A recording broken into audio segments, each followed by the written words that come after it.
How's everybody doing this afternoon? Yeah. Great. Glad to see all these wonderful, beautiful faces here. My name is Justin Butler. I'm director of the Associate's Fine Arts and Music degree program at Colorado Community College. Before we get started today, I just want to remind everybody to silence or turn off your electronic devices, your cell phones, tablets, pagers, all that good stuff. I'm very excited for the concert we have today. We have Derek Gripper from South Africa. He's taken a very unique approach to modern guitar music and the guitar in general by bringing in really ancient music into the world of a guitar. So this is a very exciting development and something that you will most likely not see anywhere else. I guess I'm just going to stop mumbling and enjoy some music. If you have any questions about our music courses or our music degree program, feel free to contact me or get in touch with me. But without any further ado.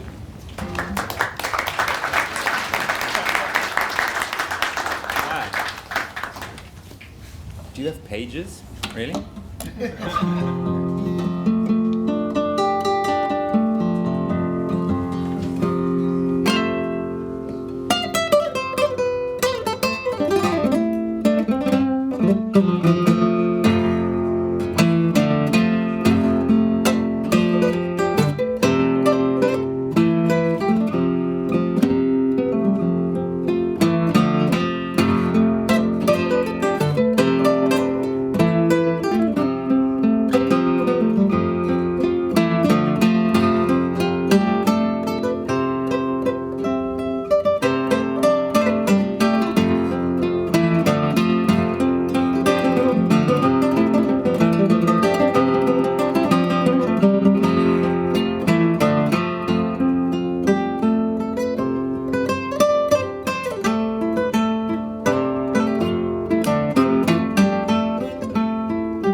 Thanks all for coming. So that music comes from an instrument called the Kora. I don't know, you guys actually have more Kora players in this state than we do in the whole of South Africa. So you probably have maybe even seen one. I don't know. It's a big instrument like this. It has 21 strings, and it comes from the empire called the Manding Empire in West Africa, which is now split into a whole lot of different countries like Mali and Senegal and the Gambia. And I first heard this music, Kora players don't get down to South Africa. It's really far. It's probably, I don't know how long it takes to fly, like 10, 12 hours or something. But I heard the music first on a recording, and I was playing classical guitar music. And after about 10 years of listening to it, it took a bit of time, I tried to write it down and play it on guitar, which I thought was impossible because the music sounded like three musicians playing at the same time. This musician that I was listening to, his name was Tumani Diabate, and he was doing this kind of crazy thing where he would play the bass part in one part of the instrument, and I didn't know what part that was because I wasn't seeing him, but he would do like a bass line like this. That would be kind of in his thumb because it's a harp, right? And then his other thumb could play an accompaniment.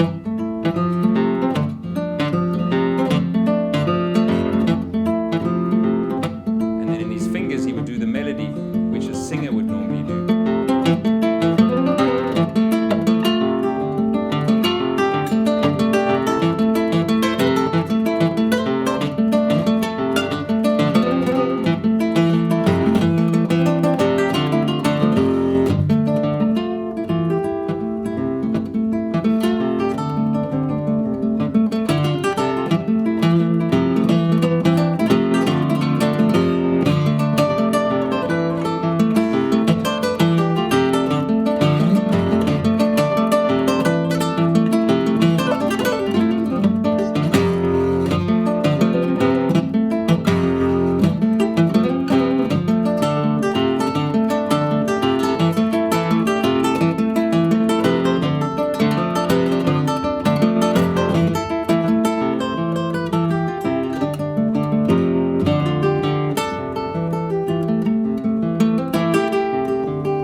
So I spent a lot of time trying to play this because no one had, to my knowledge, played it on guitar directly from this music. And I tried to play the Kora, but it's kind of complicated, and there was no one to teach me. And it has too many strings, and I broke 2 of them, and you can't travel with it either. It's ridiculously big. You can probably make one if you. And also, I didn't live in the right climate. So you have to have a big calabash. It's like big pumpkin gourd, like this big. And if you try to grow calabash in South Africa, they come out about this big. So I didn't do that. So the first piece I played, I'm going to play you now. The first piece I worked out. Now you can imagine I've been listening to this for 10 years non-stop because it got stuck in my car CD player actually. So I was having to listen to it over and over. And I wrote down over a long time, it took me maybe an hour or 2 just to write down something like, just something like that. And so the piece was 4 or 5 minutes. So it took me a very, very long time. And when I finally did it, I sent a recording to a Kora player. And then she wrote back to me and said it sounded great, and said that actually Kora players had learned this from guitar originally. So that's when I realized that the story was a bit more complex. But so the guitar is a very big instrument in West Africa, which I knew, and their style of playing is very different. Mostly comes from electric guitar, single line playing. It was in bands. So the griots, who are the people who play this music, they do play guitar, but not like the Kora players. So I've kind of done a full circle where some of the music came from guitar, was learned by Kora players, became more complicated, and then now has gone on to classical guitar. So this was the first piece. It's called Tubaka.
guitar piece now. Don't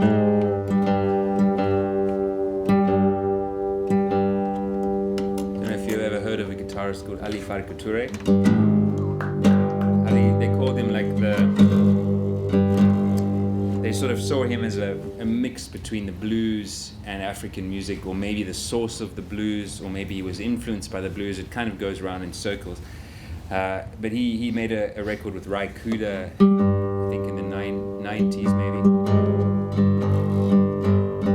But he first learned to play guitar on a one-string instrument that he built himself called the jerkel. And then he saw the six-string guitar and he managed to get hold of one, and then he created this really interesting guitar style, which is African music but on guitar. But at the same time he was listening to Muddy Waters recordings, and so there's a bit of actual blues in there as well, and it's hard to know who influenced who.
Play one of the pieces that would have come from this one-string instrument now.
Do any of you actually play music? No guitarists here, I hope, though. Right? There are a few. What's that? No.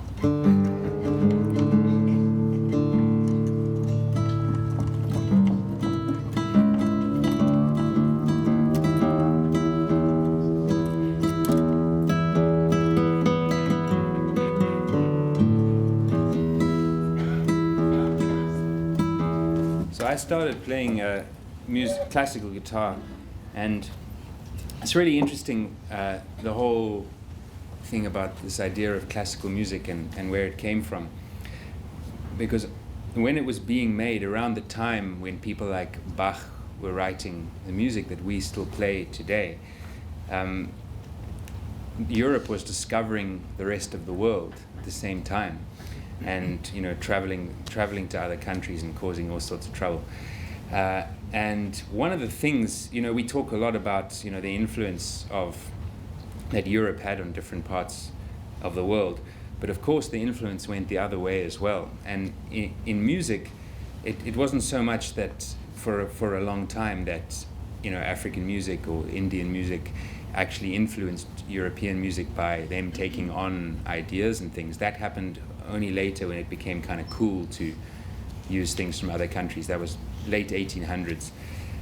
People like Debussy, and they started to, try to imitate. But before, I think a large amount of what happened in European music was a kind of a reaction to this really traumatic thing where they discovered that there were other people in the world and they also made music. And I think this really freaked them out at the time. And it made, I think, it was definitely one of the things that made classical music a little bit more serious. Because before, you just had the class divide. So you had to kind of prove that your music was a little bit more serious than the guy down the road, because he just played in a dance band, but usually that guy was the same. They would hang out at the coffee shops on a Friday night and play new Bach scores, and then probably afterwards go down the road and play folk music. So the way of playing was probably very, very similar. But slowly, as the empire idea grew, you ended up with this very serious type of music with guys in suits, usually only men, composers who had, this divine connection to something that nobody else did, and you ended up with a very different type of music. And what that means is that the way that we play the music obviously changed a lot as well, because when you're having to be serious, and then you have to play in a different way. So Bach, when I was learning it, was a serious thing. You had to kind of play it in time. So it would end up sounding like a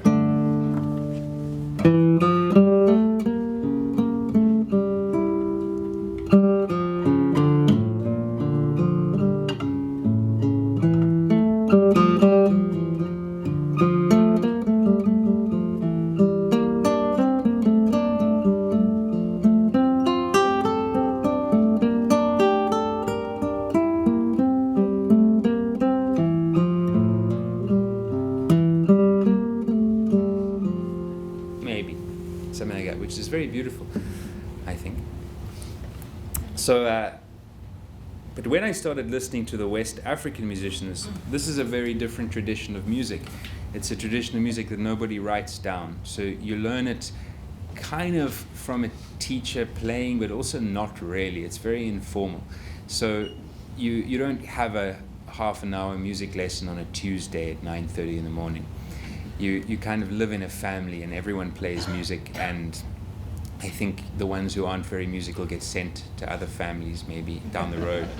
Because usually when you go to these music families, everybody is incredibly good, which makes people, they say things in West Africa like music runs in the blood of the griots. So when you're a griot, which is the music caste, so to speak, the music will run in the blood of the family. But I think it's more that, you're hearing it a lot, you're in it, and definitely they get rid of the people who can't sing in tune.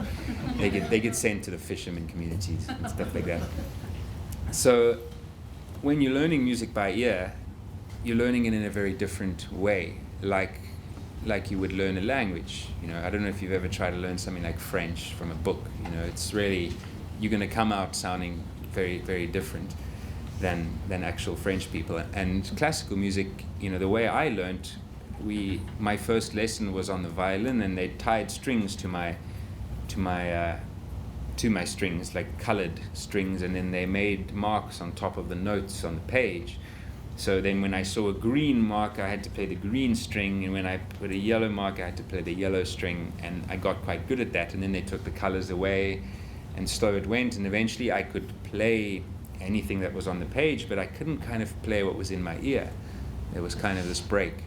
And I saw when I was in Bamako, which is the capital of Mali, I saw a 9-year-old having his first Kora lesson, and his teacher just played this really fat bass line, like it was totally the funkiest thing I'd ever heard.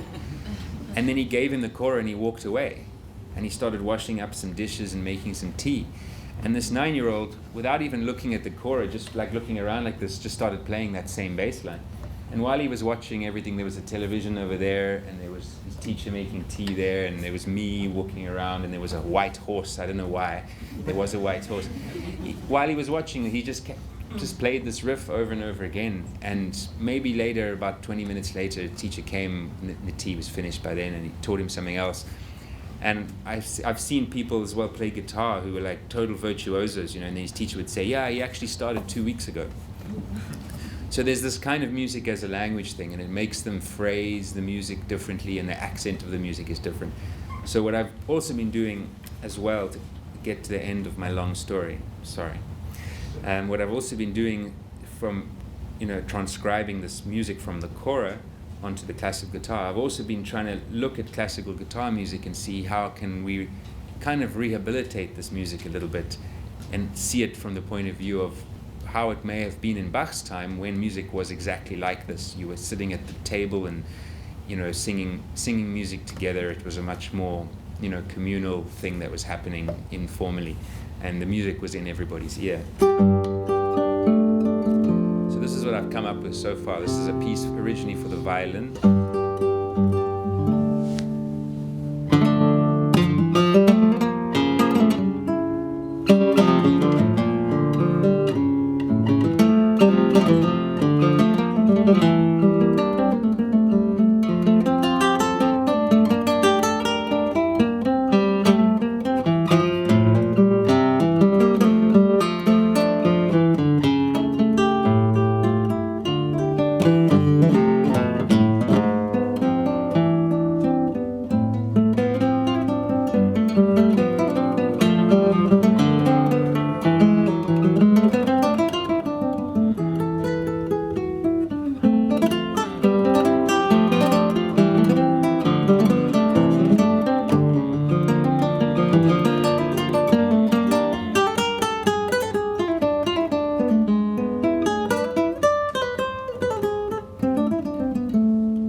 So any comments about the difference between those two pieces?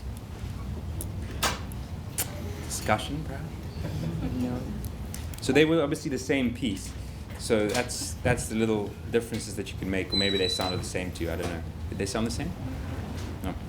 You guys are very noisy. All right.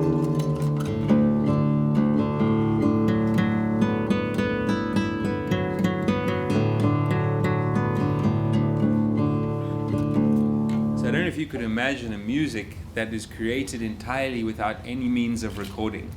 You probably all have various devices that can play music to you. So you can listen to a particular song many times, or have it played to you as you're walking around. Before we had electronic recording, before you had digital recording, obviously you had vinyl, where you had to put the needle down on a spinning disc and then the music would come out. Before vinyl, you had written music, where you had to put the written music on a table or something and place a musician in front of it, and then the music would come out. So you've had these different forms of recording for not very, very long. In West Africa, this is the first recordings were probably made in the 1920s or 30s by very intrepid academics who went off with huge recording devices. It might have even been later than that, I'm not so sure. I think there are some 1930s recordings. But up until that time, for the griot's music is at least 800 years old. But up until that time, people were playing music that everybody knew, but nobody had a set version. There was no written version of it, there was no recording of it. So it didn't exist until a musician would pull it out of the sky and play a little bit of that. And that was the same here, actually. You had all these really massively diverse types of music, from like strange Swedish people who got lost in the mountains somewhere playing violin, and crazy Irishmen who were down somewhere else playing.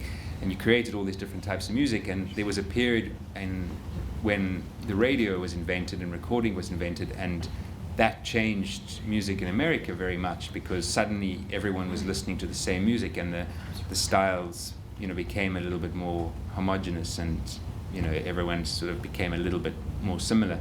And that happened in a very, very quick way as well in West Africa, only very recently, probably in the last 30 or 40 years or so. Anyway, that was just a interesting aside. So I'm going to play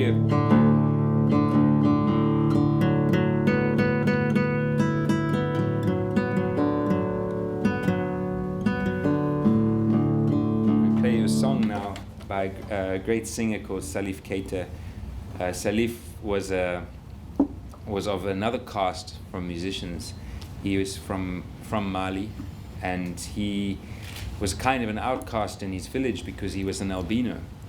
And in Africa, you don't want to be an albino because they're thought to have magical qualities and things, and in order to be able to use these magical qualities, you usually have to saw off parts of the person so it's not a great thing to be, and it's also considered to be very unlucky at the same time. There's kind of this mix, so it's just a thing that people don't understand really, I suppose. And so Salif had two problems. One was that he's an albino, and the other was that he really wanted to be a musician, but he was actually from a higher caste, more like the king caste. So he left home and became a street musician in Bamako, and ended up joining a band called the Rail Band, and became a huge African star in around early 80s, and is still going now. He's reaching about 80 now. And he was the first West African musician I saw perform, because South Africa didn't have any African musicians coming from the rest of Africa until about 1991, because we were being shitty people then, and so everyone else was boycotting us, except we got American TV, which I'm still a bit annoyed about, because if you're going to get TV. So we got a lot of American sitcoms. We weren't allowed to watch British comedy. That was like you could get it, but and we didn't get much African music. So once things opened up again, and we had a proper free and fair election in 1994, and Nelson Mandela became president, Salif Keita came to sing to us, which was an amazing, wonderful thing. And he came to sing in a cinema, a movie theater that had been an old theater, had been closed for most of my life, I think all of my life. It was called the Three Arts, and there had been a very big theater across the railway line called the Lakshorama, huge, those really old, massive theaters.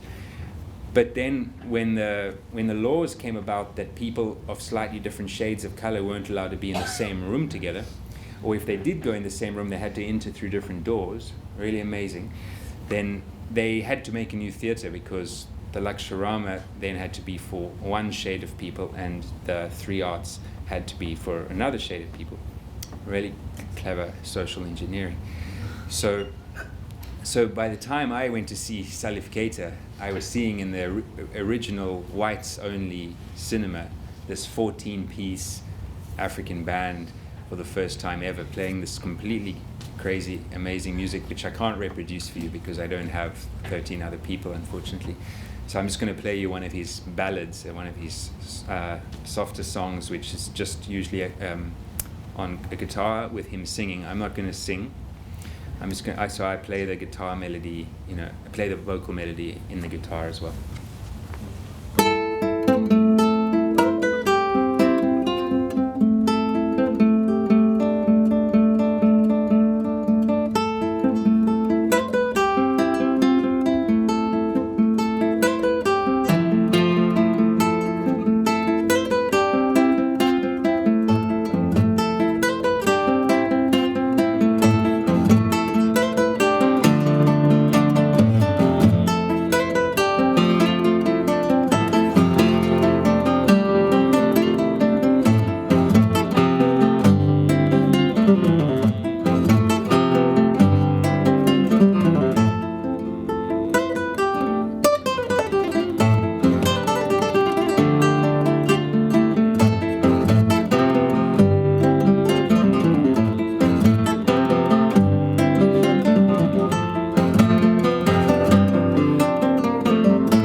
I'm going to play a piece from South Africa. This is a piece by a friend of mine called Madosini. And Madosini is Xhosa, which is Eastern Cape. Mostly people who come from the Eastern Cape. Mandela, for example, was Xhosa. And she plays an instrument called, it's a mouth bow. The name is umkhube. And it's basically like a bow and arrow. So it's a wooden bent piece of wood with a very, very thin metal string, and she bows it like a violin with a reed that's grown in the Transkei only.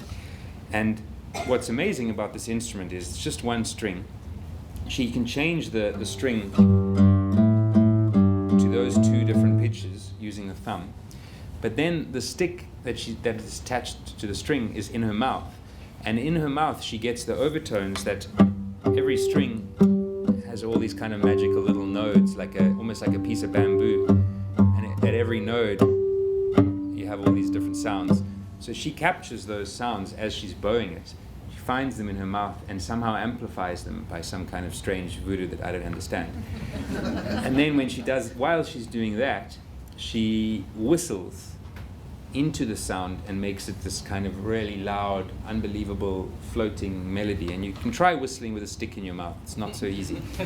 So we play together a lot, and I learned this piece from a recording I made of her and did it on guitar. Now it's much less impressive on guitar because the guitar has 6 strings. I'm not whistling or finding any of the overtones. I'm just playing the notes that come out. But as you're listening, you can imagine that everything I'm playing just is coming from this one string, this one stick, and all the overtones of the stick. And when I played it to Marosini, she was really pleased. She said to me, "Wow, this is a fantastic composition you've made." And I said, "No, it's your piece. I got it from here. And you see there's this part." And she was like, "Yeah, it's fantastic. I'm going to write words to it." I said, "Well, you kind of already did because it's your piece." And this went backwards and forwards, and also in a very difficult way, because Marosini and I, being a product of the apartheid system, don't speak the same language. She doesn't speak one word of English, and I don't speak one word of Xhosa either. So we have to have a translator with her niece going, and this went backwards and forwards for quite some time until we had to decide that this was indeed my composition now. So I hope you enjoy it. It's called I Like the Motor Car.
Does anyone have any difficult and uncomfortable questions to ask me? Or any? No, you're all good? Yeah? I haven't created any mental confusion that you need me to sort out? Yes? I have that too. One easy question. How can we find the artist that you were just referring to? This one? Not yours, hers. Yeah, exactly. That piece, the last one. Yes, you can. Marosini, you can definitely find her on YouTube. There are some videos of her. Madosini, Marosini. There is a fantastic record just solo with her playing the different bows that I released for her, but I took it offline recently because I need to work out with her better how that's working, and that's a complicated discussion, even more complicated than whether or not I composed her piece. So that isn't there at the moment, but I will get it there soon again. But I think there are some nice performances on YouTube. She's performed all over the world, Marosini, a few years ago. And the instrument that she plays, she's a master of, because usually it's an instrument only for young girls under 12. And she's still quite young. She's maybe 72 or something like that. But she's been playing it all the way through. She just kept on, even when she was big enough to play the uhadi, which is the big bow that women play. She carried on playing that. So she's incredible. I can't see. Yeah? Just, aren't you supposed to be at a presentation? 2 o'clock. As far as tuning, what type of tunings do you use in the guitar? Because I see you use all kinds of tuning. Mm-hmm. What are, for example, for the Kora music, yeah. What's your guitar tuning? So what I did with the Kora music is, when you listen to this music, it's incredibly fast, and there's loads of polyrhythms, and different rhythms happening at the same time. It sounds like 3 guys, and it's very hard to understand. But so I put it into a music program, and I slowed it down. And that was a real eureka moment. I'd never thought of doing that before. And suddenly I could hear what he was doing. So I decided I would use the guitar for the music. So I forgot what the guitar was tuned like. And I just tuned into the song until I found one that worked. And then I would experiment. And I'd also pitch shift the piece. So there would kind of be this dance, and it would lock in and I'd go, that's the tuning, and I'd write it down, and then I'd work out the piece. And I wrote it, if any of you guitarists, sometimes you use staff notation like other proper musicians, but the problem with staff notation is that the A is written and you know it's there. But as soon as you change the guitar, for example, in the tuning I'm in now, A is there. And if you do radical retunings, it just becomes crazy. So they have this wonderful thing called tablature, which was invented about 500 or 600 years ago by guitarists who knew that this could be a problem. And so I used that. And slowly, by using different tunings for each piece, I arrived at a piece for Kora music, which is that, which you know the notes now, right? It's D, A, D, F sharp, B, E. And it's actually similar to the tuning used in the 1500s. They had this Spanish vihuela music, which sounded like this. And that was the tuning. I just dropped the low note, and then usually I have the capo here because it makes the guitar much lighter, and also the Kora is usually tuned either in F. Now a lot of Malian players play in the E, and you get some up here. So I shift that around, and then there are other tunings for other things that, so it kind of moves around. Because you always want the interaction between the fretted notes and the open strings. And so if you're playing always in standard, you have to do these kind of bar chords and things, and the resonance of that for me is not very interesting. So I like to find, what resonance for this piece I'll need, and then that's the tuning. I avoid bar chords as much as possible too. Yeah, exactly. Who needs? What other uncommon techniques do you use? I see a lot of pizzicato things going on that are so standard. So in Kora, because it's a harp, you can't do much to the note. Once you play it, it just rings. So you can't do something like, you can't do any of that kind of thing.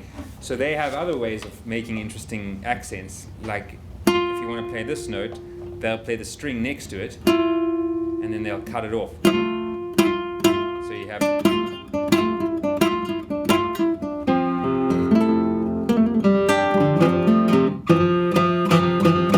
So that's kind of a sound that is not really common on guitar, but a lot of West African guitarists do that. They also kind of things like that. The shortening of the note is a big thing as well. So instead of having, this can be very boring, kind of not very interesting, but if you change the rhythm a bit and shorten the bass note, suddenly you're listening to two things, whereas before it was just, what is an arpeggio? I'd say those are the main things, really. The tuning, and then those few little kind of inflections, playing the note like that. That's really, it's a very simple music. It has 2 scales and 5 chords. And it's what you do with it that makes it interesting or not interesting, depending on your opinion. All right, I'm sure you've got places to go. So thank you very much, and I'll see you again.